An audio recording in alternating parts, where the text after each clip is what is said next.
ایک بھائی کا سوال ہے کہ اگر بیوی اینل سیکس میں رضامند ہو، اس صورت میں بیوی کی رضامندی کے ساتھ اینل سیکس جائز ہے یا نہیں، اس بارے میں شرعی حکم کیا ہے؟ اور یہ مسئلہ کافی مرتبہ مجھ سے واٹس ایپ پر بھی پوچھا گیا اور کافی لوگوں نے مجھ سے کہا کہ اس پر ایک کلپ جو ہے وہ ریکارڈ کروائیں، کیونکہ کافی لوگ اس طرح کے ہیں جو اس مسئلے کو پوچھنے میں شرم محسوس کرتے ہیں، اور کافی لوگ اس طرح کے جو اس مسئلے سے لا علم ہیں، ان کے علم میں یہ مسئلہ ہے ہی نہیں۔ تو کیونکہ آج کل کافی چیزیں جو ہیں وہ غیروں کی طرف سے مسلمانوں کے اندر داخل ہو رہی ہیں، ان میں اینل سیکس بھی ہے، تو یہ جاننا ضروری ہے کہ اسلام میں اینل سیکس کا کیا حکم ہے، اور اگر میاں بیوی راضی ہیں، رضامند ہیں اینل سیکس کے لیے، تو اس بارے میں شرعی حکم کیا ہے۔ تو سب سے پہلے میں آپ کے سامنے قرآن مجید کی ایک آیات مبارکہ تلاوت کرتا ہوں۔ اللہ تبارک و تعالیٰ کا ارشاد ہے، نساؤکم حرث لکم فأتوا حرثکم انا شئتم، تمہاری عورتیں تمہاری کھیتیاں ہیں، تو آؤ اپنی کھیتیوں میں جس طرح چاہو۔ اس آیات کے تحت تفسیرات احمدیہ میں یہ بات موجود ہے کہ تم پر واجب ہے کہ عورتوں کے اس مقام میں جماع کرو جس کا اللہ نے تمہیں حکم دیا، اور وہ فرج یعنی آگے کا مقام ہے جو کھیتی کی جگہ ہے، اس کے الٹ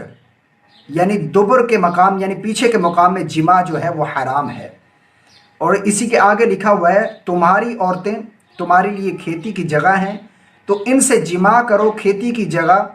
میں جو جس طرح چاہو، گھٹنے کے بل یا چت لٹا کر یا منہ کے بل لٹا کر یا کھڑا کر کے یا جھکا کر، یعنی طریقہ چاہے جو بھی ہو، لیکن جماع آگے کے مقام میں جو عورت کی آگے کی شرمگاہ ہے جس سے بچہ پیدا ہوتا ہے، جس شرمگاہ سے، وہاں پر جماع کرو، نہ کہ پیچھے کے مقام میں، دبر کے مقام میں، یہ حرام ہے۔ اور یہاں پر ایک مسئلہ اور بھی ہے کہ شوہر اگر بیوی کے دبر میں جماع کرے تو یہ وطی نہیں بلکہ لواطت ہے، اور بیوی سے بھی لواطت حرام ہے۔ یہ تفصیلات احمدیہ میں یہ بات جو ہے وہ موجود ہے۔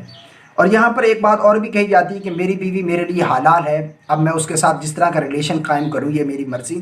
تو اس کے بارے میں لکھا ہے، واضح ہو شوہر کے اوپر بیوی کے حلال ہونے کا مطلب ہرگز یہ نہیں کہ اس میں واقع ممنوعات بھی حلال ہو جائیں، بلکہ یہ اللہ تعالیٰ کی حدیں ہیں، تو ان حدوں سے آگے نہ بڑھو، بے شک جو حد سے آگے بڑھے وہی لوگ ظالم ہیں، اور ان کے لیے دردناک عذاب ہے۔ اور حدیث مبارکہ میں آیا ہے، رسول اللہ صلی اللہ علیہ وسلم نے ارشاد فرمایا، جو شخص اپنی بیوی کے دبر یعنی پیچھے کے مقام اور حالت حیض میں اپنی بیوی سے جماع کیا، تحقیق اس نے کفر کیا، اور جو کچھ محمد صلی اللہ علیہ وسلم پر نازل کیا گیا اس چیز کا انکار کیا۔ اور ایک اور حدیث مبارکہ موجود ہے، رسول اللہ صلی اللہ علیہ وسلم نے ارشاد فرمایا کہ ملعون ہے وہ شخص جو اپنی بیوی کے دبر میں جماع کرے۔ اور حضرت ابو ہریرہ سے مروی ہے، رسول اللہ صلی اللہ علیہ وسلم نے ارشاد فرمایا، جو شخص اپنی بیوی کے دبر میں جماع کرے، جو شخص اپنی بیوی کے دبر میں جماع کرے، قیامت کے روز اللہ تبارک و تعالیٰ اس پر اپنی نظر رحمت نہیں فرمائے گا۔ اب رہی بات یہاں پر کہ اگر میاں بیوی اس عمل میں راضی ہیں، اینل سیکس کے لیے راضی، بیوی رضامند ہے، بیوی بھی راضی ہے اینل سیکس کے لیے، تو اس بارے میں کیا حکم ہے؟ تو یہاں پر آگے لکھا ہوا ہے جس طرح کہ لہذا ثابت ہوا اپنی بیوی سے بھی لواطت حرام ہے، سخت حرام ہے، اشد حرام ہے،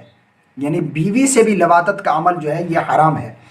اور جو جوڑے یعنی جو میاں بیوی اس فعل حرام کا ارتکاب کرتے ہیں سخت گناہ گار ہیں، مستحق قہر و قہار ہیں، عذاب نار ہیں، ان پر اپنی اس حرام کاری سے توبہ استغفار لازم ہے۔ یعنی جو میاں بیوی اس کو حرام تو جانتے ہیں کہ یہ گناہ ہے، لیکن پھر بھی انہوں نے یہ گناہ کیا، تو ان پر توبہ استغفار جو ہے وہ لازم ہے۔ اور اس حرام کو حلال جان کر کرنے والے، یعنی جو میاں بیوی یہ کہتے ہیں کہ ہم میاں بیوی ہیں اور یہ میری بیوی میرے لیے حلال ہے، اور بیوی میاں دونوں کہیں کہ یہ ہمارے لیے حلال ہے، یعنی حلال جان کر جو ہے وہ اینل سیکس کرنا، اینل سیکس کو حلال جاننا کہ یہ حلال ہے ہمارے لیے، تو اس کے بارے میں لکھا ہوا ہے کہ اگر کسی جوڑے نے حلال جان کر یہ عمل کیا، حلال جان کر کرنے والے جوڑے احتیاط توبہ بھی کرے اور تجدید ایمان اور تجدید نکاح بھی کریں۔ ایک روایت میں آتا ہے کہ وطی فی الدبر کو حلال جاننا یہ کفر ہے۔ وطی فی الدبر کو یعنی عورت کے پیچھے کے مقام میں جماع کرنا، وطی کرنا، یہ کفر ہے۔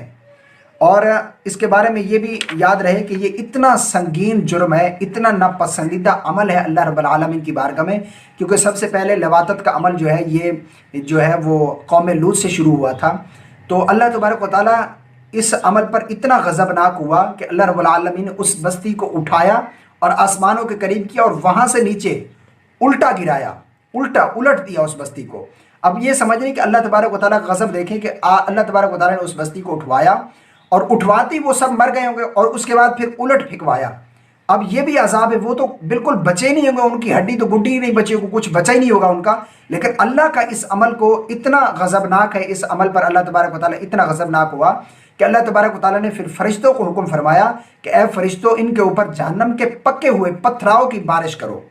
یعنی جہنم کے پتھراؤں کی بارش کی گئی۔ یہ اتنا سنگین اور اللہ تبارک و تعالیٰ کی بارگاہ میں ناپسندیدہ عمل ہے۔ اور حدیث مبارکہ میں جس طرح آیا ہے کہ جو اپنی بیوی کے دبر میں جماع کرے تو قیامت کے روز اللہ تبارک و تعالیٰ اس سے نظر رحمت نہیں فرمائے گا۔ اب اپنی بیوی سے اگر کسی نے حلال جان کر یہ عمل کیا کہ یہ میرے لیے میری بیوی حلال ہے، اور یہ بیوی کے دبر میں جماع کرنا بھی حلال ہے، اگر کسی نے حلال جان کر کیا تو احتیاط توبہ اور تجدید ایمان اور تجدید نکاح اس پر ضروری ہے۔ اگر کسی نے حلال جان کر نہیں کیا، اسے معلوم ہے کہ یہ گناہ ہے، لیکن پھر بھی اس نے یہ گناہ کر لیا شیطان کے بہکاوے میں آ کر، تو اس کے لیے توبہ استغفار کرنا یہ ضروری ہے، لازم ہے کہ وہ اس عمل سے توبہ استغفار کرے۔ تو اس طرح بیوی کی رضامندی کے ساتھ بھی اینل سیکس جو ہے وہ جائز نہیں ہے، اسلام میں یہ حرام ہے۔